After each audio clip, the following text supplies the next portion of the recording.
All right. And in reference to the last caller about Franciscan health out in Dyer, they did announce on November 21st, 2024, that they were going to basically turn the Dyer facility into a mental health campus. Inpatient emergency and surgical services will move to their Munster campus. So she is totally correct about that. It says that the transition to behavioral health will be completed in late 2027, at which time the emergency, surgical, and inpatient rehabilitation services will move to Franciscan's expanded Munster campus, which it says is about 2 miles away. That might be 2 miles away as the crow flies, but I think drive time it's a lot more than 2 miles. But I get it. It's about 2 miles if you were able to fly between the locations. So 845-1100, have a couple of callers waiting. So let's go to those callers. Good morning. You're on the air. Hey, Tom. I guess if I understand it right, in order to open a government, it's got to go back to a vote in the House now. That's correct, isn't it? Yes, it goes back to a vote, and that vote should occur this evening. Now, how do you think our Congressman Mervan's going to vote on this? You know, that remains to be seen. I'm going to throw this suggestion out. I'm not going to advise Frank Mervan on what he should do, but I think if I were Frank Mervan, I would vote to reopen the government. I think most Americans want to see government reopen at this point. I think that they're tired of the shenanigans going on between the Democrats and the Republicans. Mervan says that he is bipartisan, so I think it's probably a good chance for him to show that he's taking a bipartisan stance. I know that at the same time he's going to receive immense pressure from the Democratic Party right now. Hakeem Jeffries is dug in saying that they're not going to support reopening the government because their agenda hasn't been met. But it's a foregone conclusion. Look, the Republicans do have enough votes to do it, and it's already passed the Senate with the help of 7 Democrats and 1 independent. So you're not going to lose anything. And if you're Frank Mervan, I think you basically should look at where the vote's going to lie and vote to reopen government. So what happens if he votes to reopen government? What, the Democratic Party is going to try and primary him? That's not going to happen. All right. It's debatable, I think. Well, who would they primary against him? Who would they put in? Somebody, you know that. Well, the thing is, I think depending on how Frank Mervan votes on this, tells you everything you ever need to know about Frank Mervan. I agree with you there. I think this is real. This is going to be a real test for him because he has posted repeatedly that he wants to be a bipartisan voice in the House of Representatives. So this is a good one for him to get involved on and take a stand. Excuse me, but I don't know where he's going to end up. Yeah, well, the thing is, it'll come down to, is he really wanting to serve the people of this district, or is he just a career politician? That's what it boils down to, I think. Well, again, look, I get it. He's in a difficult position because he's gotten a lot of support financially from the Democratic Party. It's going to be very, very difficult for him to buck them. But at the same time, primarying a Democratic incumbent in a heavily Democratic district is a complete waste of time. If the Democrats think, if AOC or Jeffries or somebody thinks they're going to get a candidate that's going to knock Mervan out in the primary, that's a joke. And all they're going to do is spend a lot of money, which most likely the Democratic Party is going to have to replenish, so why bother? Well, personally, the way I feel about it, the Democratic Party is a monolith. The Democratic Party is the be all end all. The candidate, the people, the congressmen, senators in that party, even AOC or whatever, they kowtow to what the majority of that delegation wants. They make people, they break people. Let's face it, AOC couldn't. If she was going by her talent, she couldn't be a dog catcher. I mean, she's brainless, but the fact is that she's on a national level now because she's been promoted by that same Democratic Party. That's how they roll. Well, when it comes down to qualification for government, It's really sad, isn't it, that and we don't have a qualifications test, nor should we, but we elect some people that you have to wonder sometime. I mean, AOC, for example, she was a bartender. She's kind of a fraud when she talks about her background, and she was basically Sandy Cortez, totally different personality and person than she portrays herself to be now. But there's plenty of examples on both sides. I mean, the Republicans have quite a few. What was the name of the guy that they actually threw out of the House of Representatives? That was such a joke. There are individuals on both sides. Again, well, I think I'm not saying Republicans are much better by a long shot. It's just that the way that they've already the Democrats have demonstrated during this whole government shutdown that they operate as a monolith, they whatever that their delegation wants to push, that's what gets pushed. And the idea that these people are representatives of their districts, I don't buy that for a minute. I think that, and as far as finding somebody to primary, Frank, I think they'd probably find somebody in about 10 minutes. Well, but let's go back to what you said about the monolithic approach of the Democratic Party. Isn't that the same?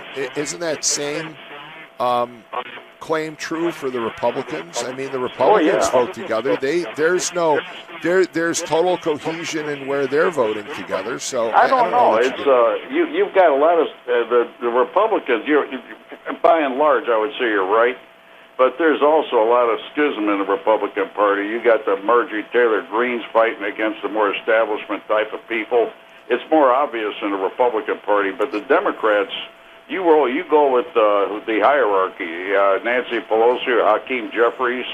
You better kowtow to them, or you're not going to be around long. Well, yeah, but take a look at Fetterman. Take a look at Fetterman on the Democratic side, or even Dick Durbin on the Democratic side. That was a real Fetterman surprise. was just on The View the other day, and they excoriated him. And don't be surprised if they don't try to primary him. Oh, I think they will try and primary him. I think they'll try and primary him, and I think the Republicans are going to go after him as well. So I think he's got problems, but. Rand Paul from the Republican side, of course, he votes somewhat independently at times, although I disagree with him on his vote on reopening government.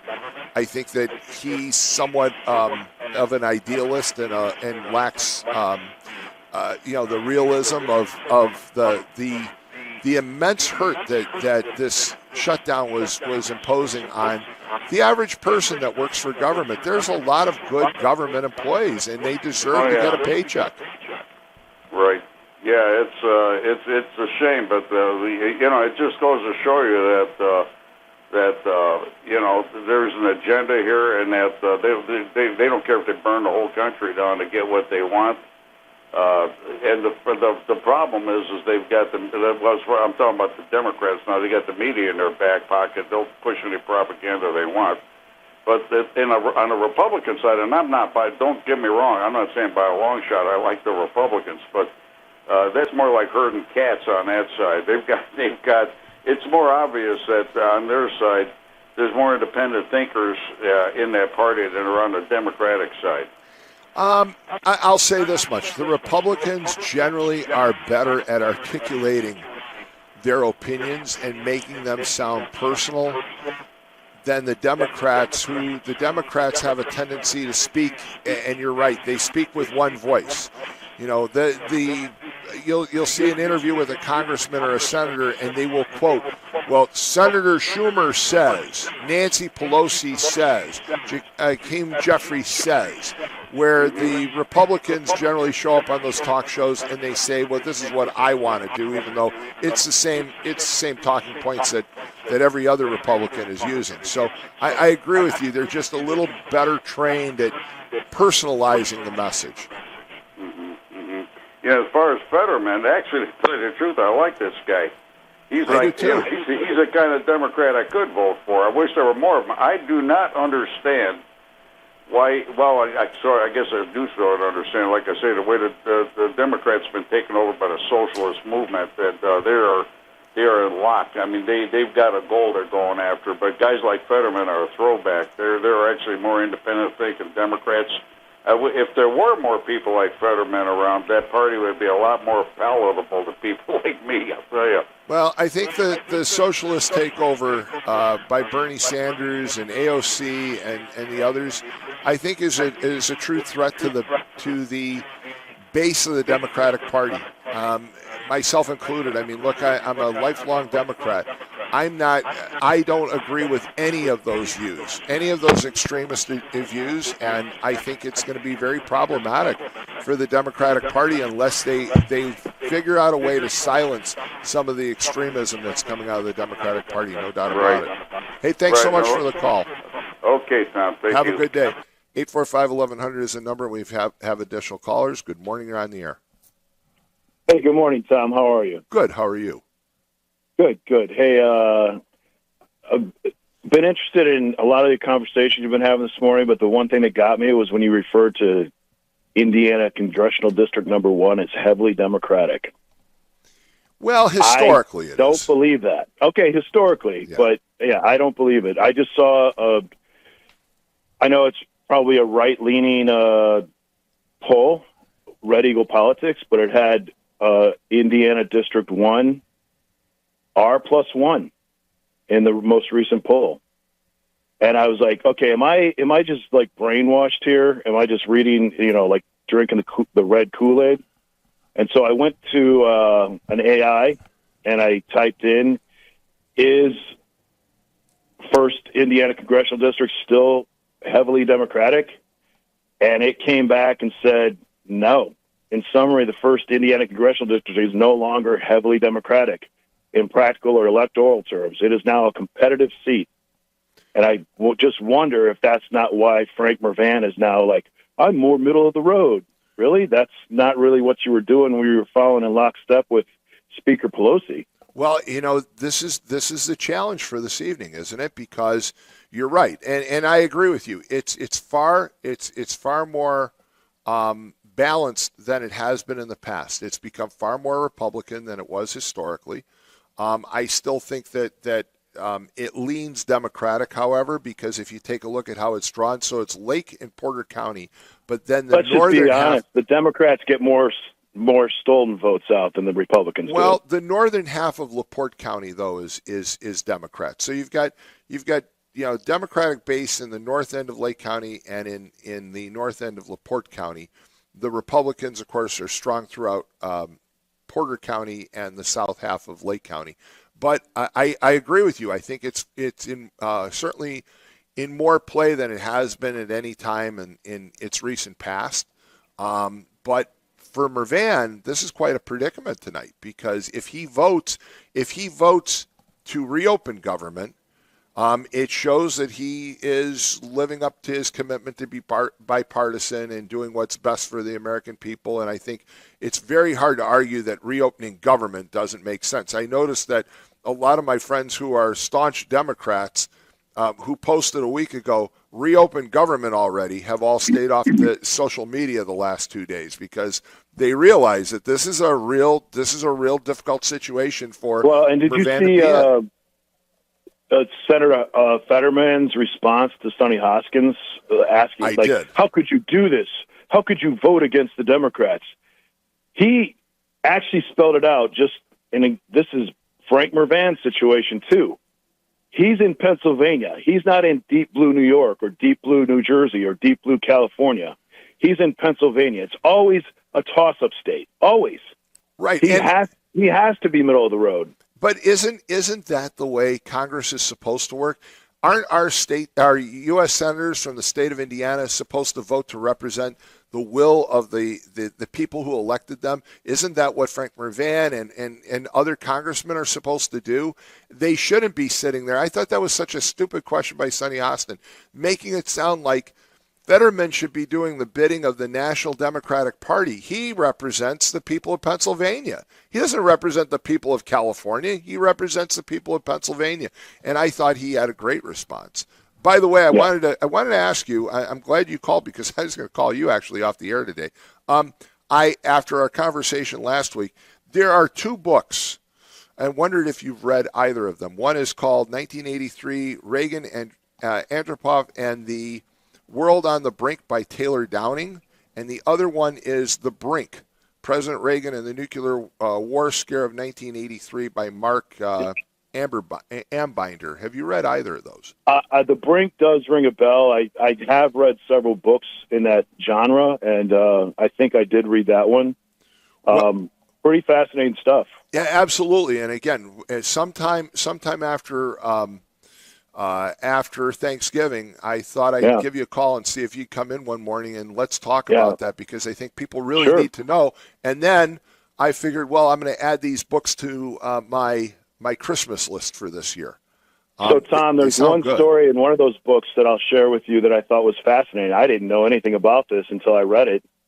The Soviets were so paranoid that, and we were back channeling. We had to back channel, I think, through Sweden. I think that was the back channel. Right. I think you're right. And the Swedish told the Soviets, the Soviet leadership, look, the sign that there is going to be no war or no, invasion is that Margaret Thatcher will wear an all-white suit. And I don't know, did you ever hear that story?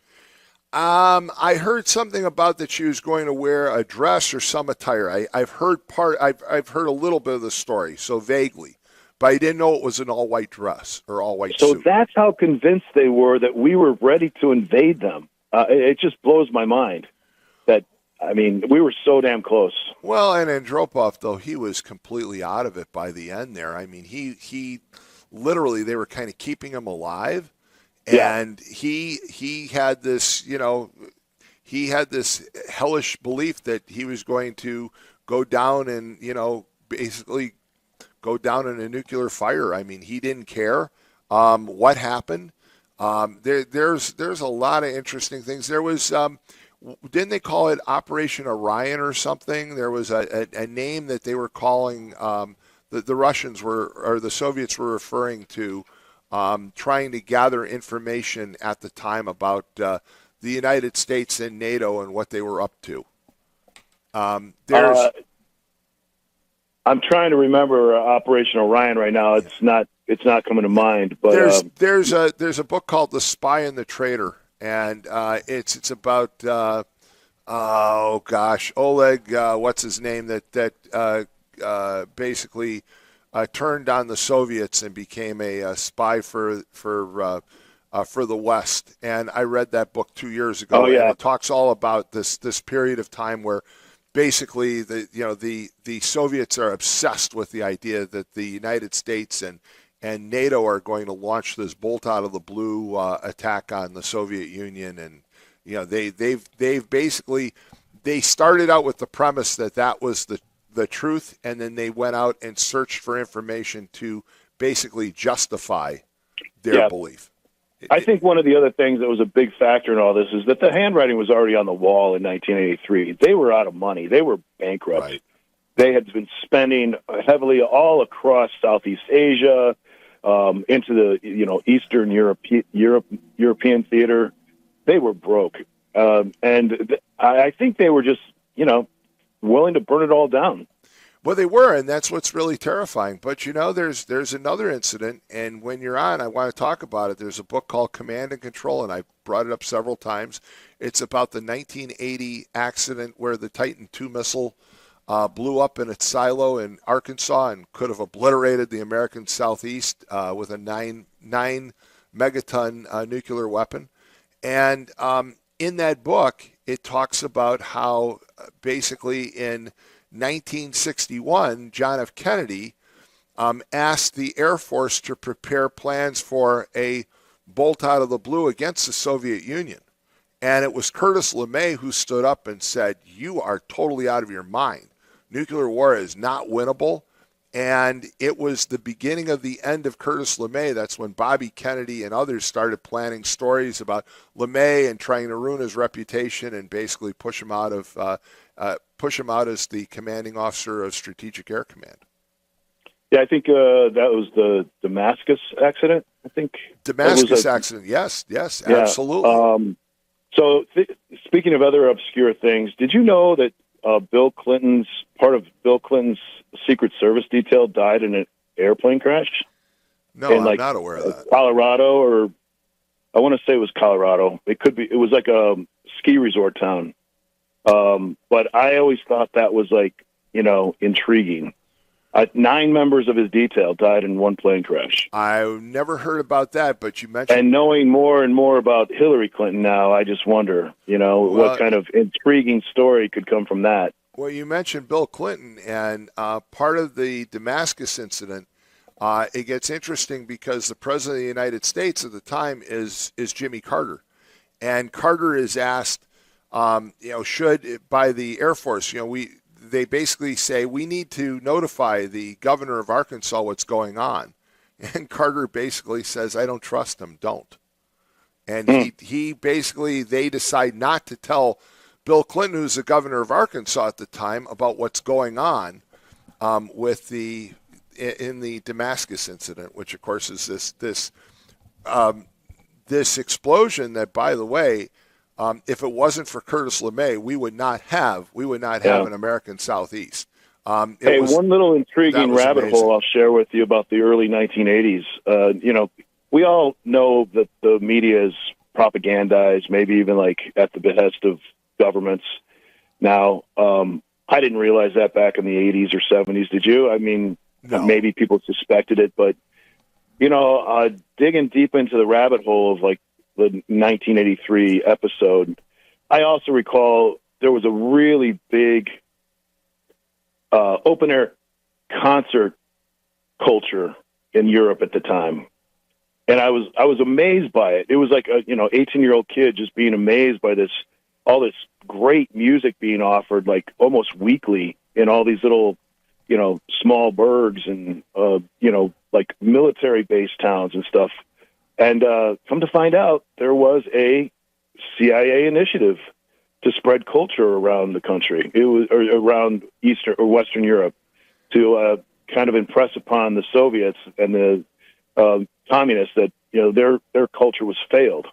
No, I find that fascinating, and you're absolutely right. I mean, there were all kinds of efforts that were going on in the early 1980s that we weren't aware of. But the news media, if you think back, even in the 1980s, the early 80s, they were focused on.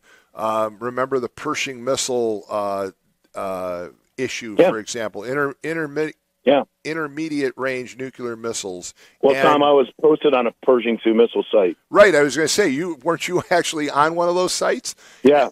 And back in the States, though, at the time, they made it sound like, Reagan was just out of his mind. He was out of control, pushing the Pershing 2s, and so was Thatcher. He should not have his finger on the button. Yes, and it ends up that basically it was a great chess move because it, as you said, it brought the Soviets to their knees. They realized they couldn't compete. They couldn't compete because those Pershing 2s would have hit Moscow in a matter of 5 or 7 minutes. Yeah, and they had nothing. They had nothing that they could launch. And they were mobile, so they didn't have like one specific location to target. They had to have eyes in the sky all the time to know where they were at.